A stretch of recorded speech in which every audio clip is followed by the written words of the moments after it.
ഇന്ന് നമ്മൾ അടിമാലിയിലാണ്. അവിടെ നീലക്കുറിഞ്ഞിയിലാണ്. ഇതൊരു പാർക്കാണോ എന്ന് എനിക്കറിയില്ല, പക്ഷേ ഞാൻ പാർക്കെന്നാണ് ഇതിനെ കരുതിയിരിക്കുന്നത്. ഇവിടെ വന്ന ബയോഡൈവേഴ്സിറ്റിയെ കുറിച്ച് ഒട്ടേറെ അനവധി അറിവുകൾ നമുക്ക് ലഭിക്കും. ഇവിടെ മുതിർന്നവർക്ക് 20 രൂപയും കുട്ടികൾക്ക് 10 രൂപയുമാണ് എൻട്രി ഫീസ്. ചെടിയൊക്കെ നനച്ചു കൊടുക്കുന്നതാണോ മാഡം? അതെ അല്ലേ?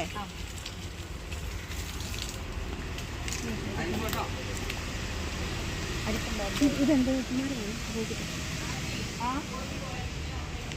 ആണോ? പേരെന്നായിരുന്നു?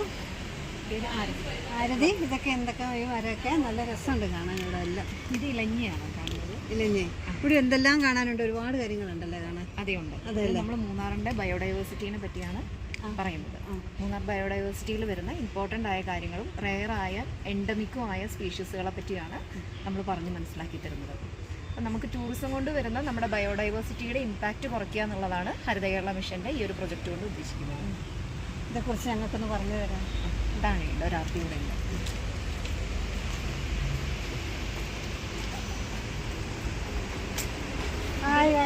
എത്ര മനോഹരമാണ് നോക്കിയാൽ കാണാൻ.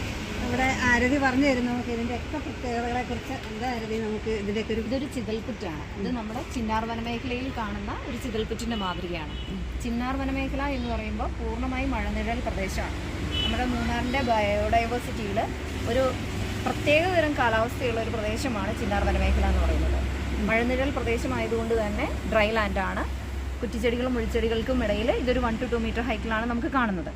സാധാരണ നമ്മുടെ ഈ ഒരു ലോവർ റേഞ്ചിൽ വരുന്നതാണ് ആ കാണുന്ന 30 to 60 സെൻറ്റിമീറ്ററാണ് പറയുന്നത് ചിതൽപുറ്റുകളുടെ വലുപ്പം പറയുന്നത്. ഇത്രയും വലിയ ചിതൽപുറ്റ് നമ്മൾ കണ്ടിട്ട് കൂടിയില്ലല്ലേ? ഇതെങ്ങനെ ബയോഡൈവേഴ്സിറ്റിക്ക് ഇമ്പോർട്ടൻസ് വരുന്നതെന്ന് പറഞ്ഞു കഴിഞ്ഞാൽ ഇതിനകത്ത് ഉറുമ്പുകൾ കൂട് വയ്ക്കുന്ന ഇത് അടിയിൽ നിന്നും റിമൂവ് ചെയ്യുന്ന മണ്ണാണ് മുകളിലേക്ക് ഈ സാൻഡ് പൈലായിട്ട് പൊന്തി വരുന്നത്.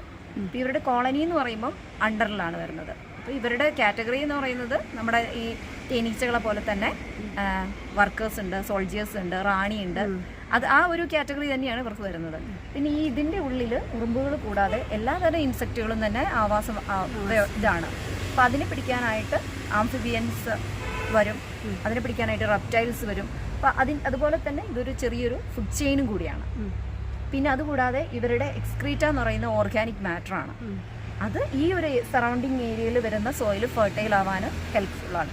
പിന്നെ ഇവർ ഇതിനകത്ത് കളക്ട് ചെയ്ത് വെക്കുന്നത് സീഡ്സും അങ്ങനത്തെ ഫുഡ് ഐറ്റംസ് ആണല്ലോ ഇവർ കളക്ട് ചെയ്ത് വെക്കുന്നത്. ഇവർ ഈ കൂട് കളയുമ്പോൾ അടുത്ത കൂടിലേക്ക് പോകുമ്പോഴേക്കും ഇതിൽ നിന്നെല്ലാം അത് മൂവ് ചെയ്താണ് പോകുന്നത്. അപ്പോൾ ഇവർ പോളിനേഷനും കൂടെ ഹെൽപ്പ് ചെയ്യുന്നുണ്ട്. ഇതിനെക്കുറിച്ചൊക്കെ ഡീറ്റെയിൽഡ് ആയിട്ട് നമുക്ക് താഴെ പാനലിൽ പറയുന്നു. ഗൈസ്, എല്ലാവരും ഇവിടെ വന്ന് കാണണം കേട്ടോ. പണ്ടും അതിമനോഹരമായ കാര്യങ്ങളാണ് ഇവിടെ കാണുന്നത്. നമുക്ക് പലർക്കും അറിവ് പോലും ഇല്ല ഇങ്ങനെയുള്ള കാര്യങ്ങളെ കുറിച്ച്.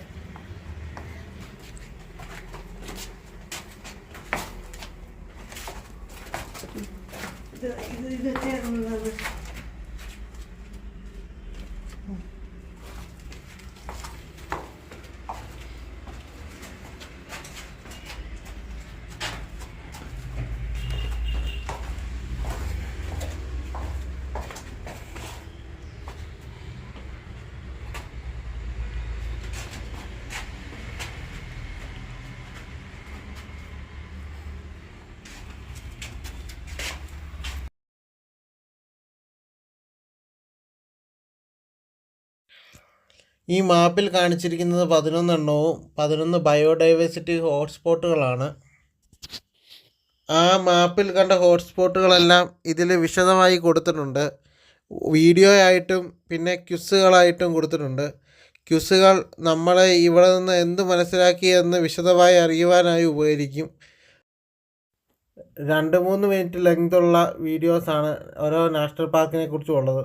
ഇതിൽ വിൻഡോസ് തന്നെയാണ് ഓപ്പറേറ്റിംഗ് സിസ്റ്റം. ഇതൊരു കമ്പ്യൂട്ടർ തന്നെയാണെന്നാണ് ഇവിടെ നിന്ന് അറിയാൻ കഴിഞ്ഞത്. ഉടൻ പണത്തിലൊക്കെ ഉള്ളായിരുന്ന ഒരു മിഷ്യൻ പോലെയാണ് ഇതെന്നുമാണ് പറഞ്ഞത്.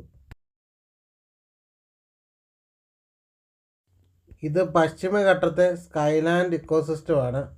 ഈ എക്കോസിസ്റ്റം ഹൈറ്റ് ഉള്ളതുമാണ്. അതുകൊണ്ട് തന്നെ അവിടെ ഹൈറ്റ് സർവൈവ് ചെയ്യാൻ പറ്റുന്ന ജീവികൾ മാത്രമേ ഉള്ളൂ. ഈ മരനായ, വരയാട് അങ്ങനെയുള്ള ജീവികളും പിന്നെ നീലക്കുറിഞ്ഞി ഒക്കെ ആ എക്കോസിസ്റ്റത്തിലുള്ളതാണ്. ഇത് എവർഗ്രീൻ ഫോറസ്റ്റ് എന്ന എക്കോസിസ്റ്റമാണ്. നിത്യഹരിത വനങ്ങൾ. സ്കൈലാൻഡ് എക്കോസിസ്റ്റം കഴിഞ്ഞാൽ ഏറ്റവും കൂടുതലുള്ള എക്കോസിസ്റ്റമാണ്. ഇവിടെ വന്യമൃഗങ്ങൾ കുറേയുണ്ട്, എൻഡമിക്കായ ജീവികളുമുണ്ട്. ഈ വേഴാമ്പലിൻ്റെയൊക്കെ സൈസ് ലൈവ് സൈസാണ് എന്ന് പറഞ്ഞാൽ എക്സാക്റ്റ് ഈ സൈസ് തന്നെയായിരിക്കും. ഇത് ഈറ്റ കൊണ്ട് ഉണ്ടാക്കിയ വീടാണ്. മുതുവാൻ ട്രൈബ്സാണ് ഈറ്റ കൊണ്ട് വീടുണ്ടാക്കാറ്. ട്രൈബ്സ് മാറുന്നതിനനുസരിച്ച് അവരുപയോഗിക്കുന്ന സാധനങ്ങളിലും വ്യത്യാസം ഉണ്ടാവും. ചിലർ ബാമ്പു ഉപയോഗിക്കും. അത് മാത്രമല്ല ഇതിൽ കാണാനുള്ളത്, ഇവിടെ ഈ ഈറ്റ കൊണ്ടുള്ള പരമ്പ്, വട്ടി, കിടിയം, മൺകലം, തിരിക്കല്ല്, മുള്ളരക്കല്ല്, ഉരൽ, ഉലക്ക്, പൂണി, കൊണ്ണി, അങ്ങനെ പറഞ്ഞ് ഇഷ്ടം പോലെ, പിന്നെ മദ്ദളം, മീൻകൂട, അങ്ങനെ ഇഷ്ടം പോലെ സാധനങ്ങളുണ്ട് ഈ വീട്ടിൽ. പഴയകാല ഓർമ്മയിലേക്ക് പോകാവുന്ന തക്കവണ്ണം അടുപ്പ്, മുറം എന്നിവയൊക്കെ ഈ വീട്ടിലുണ്ട്.